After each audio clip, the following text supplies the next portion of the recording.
Hello students, welcome back my YouTube channel जिसका नाम है स्मार्ट एजुकेशन टॉपिक्स। आज का टॉपिक हम लेके आए हैं आपके लिए डिफरेंट बिटवीन डायरेक्ट टैक्स और इनडायरेक्ट टैक्स। डायरेक्ट टैक्स और इनडायरेक्ट टैक्स किसे कहते हैं, मीनिंग क्या है, वो आज इस वीडियो में आपको बताने वाले हैं और बिना स्किप किए वीडियो देखें तभी आपको ये समझ में आने वाला है। तो आइए स्टार्ट करते हैं। इस साइड लिखा है basic of comparison direct tax और इस साइड आएगा इनडायरेक्ट टैक्स। तो यहाँ पे मीनिंग कि इनके मीनिंग क्या है डायरेक्ट और इनडायरेक्ट के। सबसे पहले direct tax is levied on a person income and wealth. जो डायरेक्ट टैक्स है वो किसी पर्सन की जो इनकम है उस पर लगता है, लगने वाला टैक्स डायरेक्ट टैक्स कहलाता है। उसकी सैलरी पे लगता है, जो जिसकी सैलरी जो रिच फैमिली से जैसे रिलेट करते हैं, उनकी इनकम ज़्यादा है, वो डायरेक्ट टैक्स पे करते हैं। Next is indirect tax. Indirect tax is levied on a person who consumer the goods and services. ये टैक्स किसी भी तरह की गुड्स और सर्विसेज पर लगने वाला टैक्स है जो हर एक तरह के पर्सन को पे करना ही पड़ता है, चाहे वो रिच हो, मिडिल हो या पुअर फैमिली से बिलोंग करता हो। तो ये है डायरेक्ट और इनडायरेक्ट टैक्स का मतलब। नेक्स्ट इसकी हम नेचर, इसकी नेचर क्या है। डायरेक्ट टैक्स की नेचर है प्रोग्रेसिव। प्रोग्रेसिव का मतलब है कि इसकी इनकम के अकॉर्डिंग टैक्स लगता है। जैसे मान लो 1 लाख इनकम है किसी की, तो उसकी अकॉर्डिंग उसके ऊपर, उसकी इनकम के ऊपर टैक्स लगेगा। और ये गवर्नमेंट्स ने उसके लिए इनके अलग अलग स्लैब्स बना रखे हैं उनकी इनकम्स के अकॉर्डिंग कि किसकी इनकम पे कितना टैक्स उसको पे करना पड़ेगा। वो उन्हीं के रूल्स के अकॉर्डिंग टैक्स पे करेंगे। नेक्स्ट आएगा इनडायरेक्ट टैक्स। इनडायरेक्ट टैक्स का नेचर कैसा है। इसका था प्रोग्रेसिव और इसका है रिग्रेसिव। रिग्रेसिव का मतलब है कि इसमें रिग्रेसिव का मतलब है कि जैसे मान लो ये गुड्स के ऊपर लगने वाला है, सर्विसेज के ऊपर।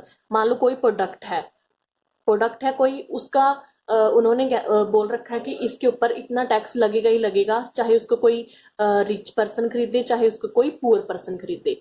तो उसको हर एक तरह के मतलब पर्सन को वो टैक्स पे करना पड़ेगा अगर वो चीज उसको, वो सर्विस उसको चाहिए, वो उसके ऊपर इंक्लूड है ऑलरेडी। और ये है इनकम के अकॉर्डिंग कि जिसकी इनकम जितनी होगी उसके ऊपर उसी के हिसाब से टैक्स लगेगा। ये मोस्टली डायरेक्ट टैक्स जो रिच फैमिली से बिलोंग करते हैं, जो रिच उससे बिलोंग करते हैं, वो ही इसको भर पाते हैं, क्योंकि जो लोअर लेवल के हैं उनकी इनकम्स इतनी नहीं है तो उसके ऊपर कोई टैक्स उन्हें पे नहीं करना पड़ता।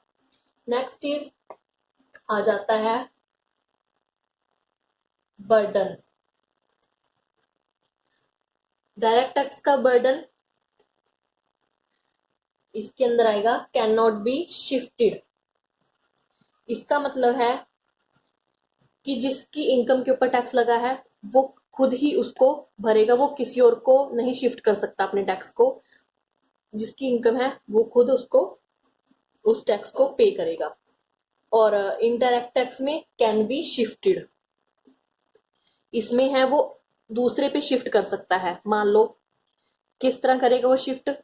कोई होलसेलर है, होलसेलर रिटेलर को बेचेगा सामान, रिटेलर बेचेगा कंज्यूमर को। अब जो वो टैक्स है वो धीरे धीरे करके वो सारा जो कंज्यूम कर रहा है उन चीजों गुड्स को, वो उनके ऊपर आ जाता है। ठीक है, अगर जैसे कोई शॉपकीपर है, वो अपनी कोई चीज बेच रहा है, तो अगर कोई चीज है उसके ऊपर तो वो जो कंज्यूम कर रहा है उसी को वो टैक्स पे करना पड़ेगा। और उसको कौन वहां पे पे करेगा, मतलब लेगा तो वो कंज्यूमर से, जो शॉपकीपर है वो उसको पे करेगा। ठीक है। Next is impact. इम्पैक्ट में आएगा falls on the same person. इसमें वही है कि इसका इम्पैक्ट किस पे पड़ेगा, सेम पर्सन पे, कि जिसका है, जिसकी इनकम है उसी पे उसका इम्पैक्ट पड़ेगा। और next is falls on different person. अब ये इसका भार किस पे, इसका इम्पैक्ट किस पे पड़ेगा, इसका इम्पैक्ट मतलब शिफ्ट हो जाएगा कंज्यूमर पे भी, होलसेलर, रिटेलर, उसके बाद कंज्यूमेबल जो टैक्स है वो थोड़ी थोड़ी मात्रा में शिफ्ट हो जाएगा, मतलब उसको थोड़ा थोड़ा करके सभी लोग भर सकते हैं, पर इसमें जो जिसकी इनकम है वो ही उसको पे करेगा। ये नहीं है कि वो किसी और पे उसको डाल सकता है। नेक्स्ट आ जाएगा इसके टाइप्स कि जो टैक्स है उसके टाइप्स क्या है।